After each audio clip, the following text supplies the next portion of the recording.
এমনকি 70 বছরে বুড়ো হয়ে গেছেন, দাড়িটুকু রাখেন না। চামড়া ঘুচে গেছে, চামড়া টাইনা ধইরা বেলেট মারেন। হায় হায় হায় হায় হায়। 50 বছর বয়স হওয়ার পরে আয়না দেখে লাভ আছে?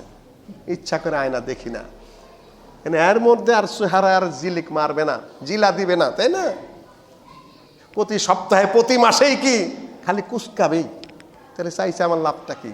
কি সৌন্দর্য বাড়বে আমার? সৌন্দর্য বাড়ার তো কোনো কারণ নাই। আর আয়নাতে চাহিয়া দেখি পাকনা চুলা আমার, লোকে বলে কি বলে রে, ঘর বাড়ি ভালা না আমার, তাই না? আয়নাতে যত তাকাবেন 50-এর পরে ততই খালি মনটা খারাপ হবে, যায় রে খালি কুচকাইতেই আছে। কিন্তু আপনি বোঝেন না, তারপরেও দাঁড়িয়ে আছেন। আগে যা করছেন করছেন, নবী মুহাম্মদ সাল্লাল্লাহু আলাইহি ওয়াসাল্লামের সুন্নতের প্রতি শ্রদ্ধাশীল হতে চেষ্টা করুন, তার সুপারিশ চলবে না। সম্মানিত ভাই, আনাস রাদিয়াল্লাহু তাআলা আনহু বলেন, আমি আল্লাহর নবীকে বললাম, হে আল্লাহর রাসূল, আপনি কি আমার জন্য একটু সুপারিশ করবেন?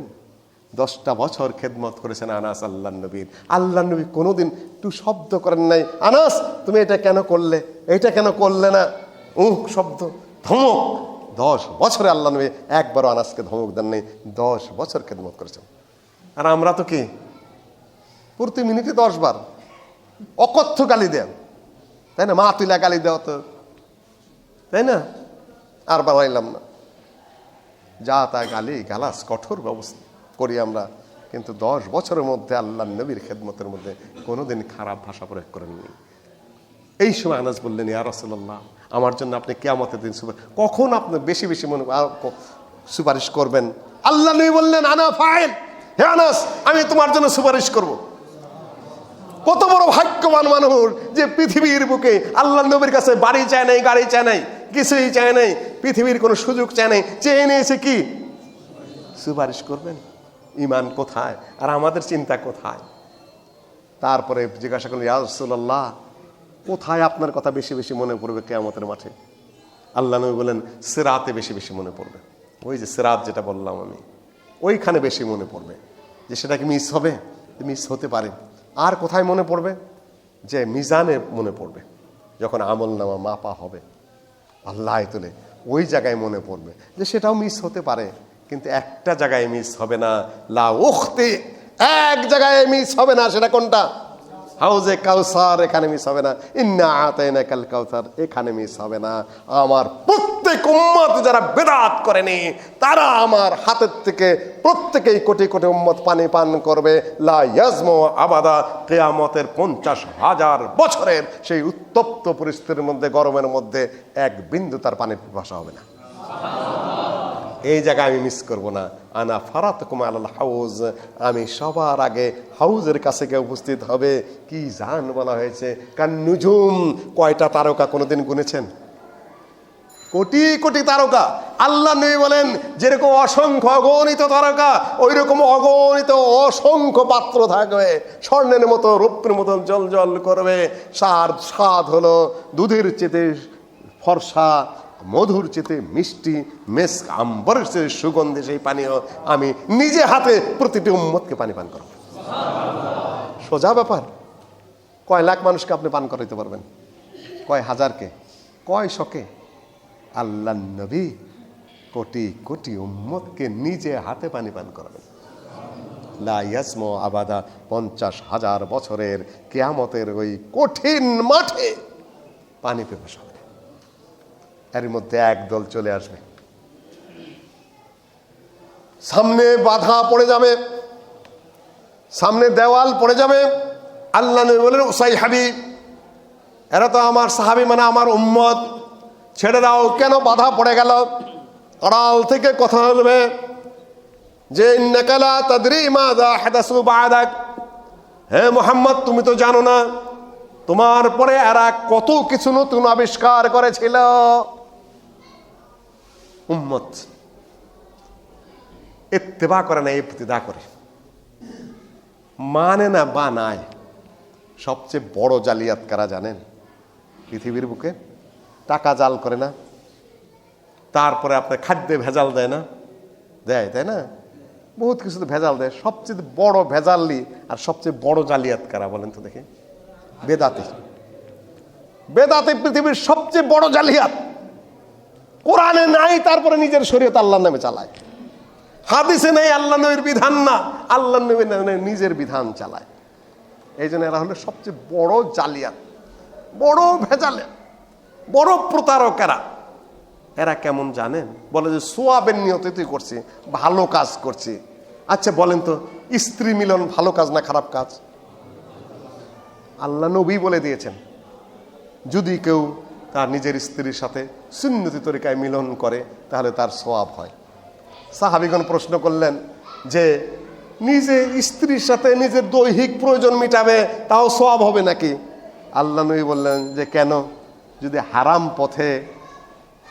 পথে যদি একজন পুরুষ একজন নারীর সাথে মিশে তার গুনাহ হবে কিনা? আল্লাহ নবী প্রশ্ন করলেন উল্টা। সাহাবীগণ বললেন হ্যাঁ, গুনাহ হবে। যে হারাম পথে মিললে যদি গুনাহ হয়, হালাল পথে মিললে সোয়াবও হয়। আল্লাহ নবী বললেন সোয়াবের কাজ তো বটেই, কিন্তু আপনি জেনা করলেন, সোয়াব হবে না গুনাহ হবে? একজন ধরুন ধর্ষক একজন মহিলাকে যে ধর্ষণ করলো, সোয়াব হবে না গুনাহ হবে? আর একজন জামাতা বাবাজি, তাই না, প্রস্তাব দিয়েছে, বাবা বিয়ে রাজি হয়ে গেছে, সুন্দরভাবে তাদের সবকিছু হচ্ছে। আজকে সে সম্মানিত না অসম্মানিত ব্যক্তি? বাসর করে যেতে স্বামী স্ত্রী মিলন হবেই। ঘটনা কিন্তু একটাই। একটু উদাহরণটা, হালকা উদাহরণ দিচ্ছি আপনাদের সামনে। ধর্ষক যে সোজা লুচ্চা যে সে যেটা করে, আর বিবাহের মাধ্যমে জামাতা কি, কোনটা গুনাহ আর কোনটা সওয়াব? একটারে আপনি সম্মান দিচ্ছেন, সবচেয়ে বড় সম্মানিত জামাতা, খাওয়া দাওয়া সম্মান সব দিচ্ছেন, তাই না, আদর যত্ন করছেন। আরেকটার কি দইরা জুতা মারতেছেন।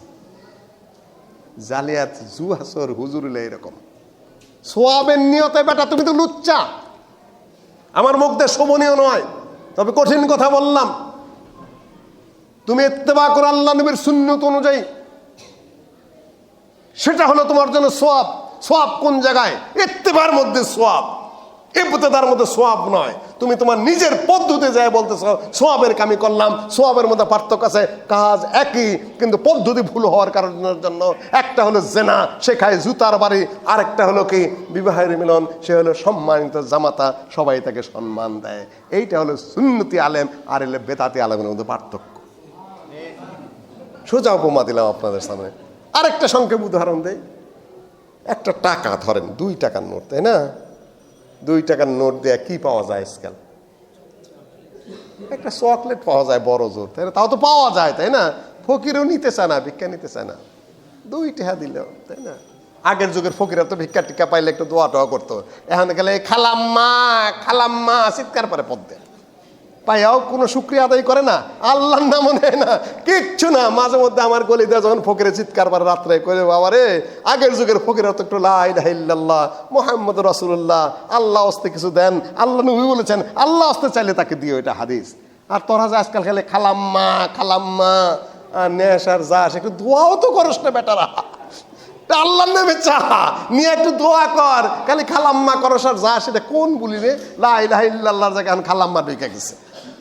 সম্মানিত উপস্থিতি, 2 টাকা, কিন্তু এটাতে আপনি চকলেটও পাবেন, এটা ভিক্ষা দিলেও ফকিরে নিবে। কিন্তু একটা খুব ভালো কাগজ আমেরিকার থেকে আনাইলেন, একেবারে বেলজিয়াম থেকে, এই হিলোরের থেকে, হিলোরা হলো রঙের সবচেয়ে ভালো জায়গা, সেখান থেকে ভালো রং আনাইলেন, বড় আর্টিস্ট আনলেন ইটালির থেকে। আমাদের পার্লামেন্টের কিন্তু যে এইটা স্ট্রাকচারটা ইটালিয়ান কি লুইকান করেছে, তাই না? ইটালির থেকে একেবারে আপনি শিল্পী আনলেন, তারপরে আপনি আমেরিকা বা অন্য দেশ থেকে ভালো কাগজ আনলেন, হেলোরার থেকে রং আনলেন, রং আইনা 1 লাখ টাকা খরচা করে একটা টাকা বানাইলেন। 1 লাখ টাকা খরচা করে যে টাকাটা বানাইলেন, এইটা নিয়ে দোকানে যায় যদি বলেন যে আমার একটা বিড়ি দাও, দিবে? ওটাতে কি করবে? বলছে কেন, এত সুন্দর একটা টাকা বানাইছি, এটা নিবে না? এটা জাল। আপনার পকেটে যদি 1 টাকা থাকে, সিরা 1 টাকা থাকে, সিরাটাও নিব, কিন্তু এটাতে আমি কি করবো? লাখ টাকা খরচা করে টাকাটা বানাইলাম, তারপর তুই নিবি না বেটা বোকা? ওটা তো জাল টাকা, সরকারি ফান্ডের টাকা না, মনিটারি ফান্ডের না, গভর্নমেন্টের সিল নেই, আপনি জাল করলেই হবে লাখ টাকা দেয়া। আপনি যতই বেদাত সুন্দর করে করেন, যতই পাগড়ি বান্ধা করেন, যতই জুব্বা গায়দা করেন, যতই আপনি আতর বুখুর আপনি ছড়ান না কেন, যতই সুমিষ্ট কণ্ঠ থাক না কেন, ওই ওয়াজ কি জাল? ওই অনুমতি আপনাকে দেন না আল্লাহ এবং তার রাসূল। আপনাকে জাল করতে বলেছে, ওই সময় যে পুলিশ আছে কি করবে? অ্যারেস্ট করবে না? বেটা তুই জাল টাকা বানাইছস, লাখ টাকা খরচা করে, বেটা ঢোক জায়গা আমাদের খোয়ারে ঢোক। এটা হলো বেদাতি আর সুন্নতি আলেমের মধ্যে পার্থক্য। আমার কাছে যা তা পুরান হলেও কি ওল্ড ইজ গোল্ড, রাইট টাকা। আর আপনি লাখ টাকা খরচা করে বানাইছেন জালিয়াতি টাকা, সুদ দিয়ে আপনি ভুয়া চালাইতে চেষ্টা করেন, এরা আল্লাহ নবীর সুপারিশও পাবে না, আল্লাহ নবীর কি পাবে না? হাউজে কাউসারের পানিও পাবে না। সম্মানিত উপস্থিতি, বিচার হয়ে গেল। আমি আর লম্বা করছি না, টাইম কত হয়ে গেছে? কত হয়েছে? 10:02। আচ্ছা, আরেকটু সময় আমার জন্য অনুমতি আছে। বিচার শুরু হয়ে গেল। আল্লাহ ওয়াহদাহু লা শারীকা লাহু মাঠে দুনিয়াটা সমান হয়ে গেছে। লা তারা ফিহা ইওয়াজা ওয়ালা আমতা। পাহাড়, সাগর, সকল বিল্ডিং ভেঙে চুরে গুড়া হয়ে একটা রুটির মতো হয়ে গেছে। একটা রুটি, বিশাল রুটি, সহিহ বুখারীর হাদিস অনুযায়ী। তার উপরে হাসর হচ্ছে। আল্লাহ ওয়াহদাহু লা শারীকা লাহু বিচারক হয়ে চলে এসেছেন। ফেরেশতারা ওয়াজা আল মালাকু ওয়াজা রাব্বুকা ওয়াল মালাকু সাফফান সাফফা। আল্লাহ উপস্থিত হয়েছেন বিচার করার জন্য। ফেরেশতারা হাজার হাজার লাখো লাখো ফেরেশতা সেখানে সারিবদ্ধ হয়ে দাঁড়িয়ে আছেন। আল্লাহ পাক এখন বিচার কার্য শুরু করেছেন।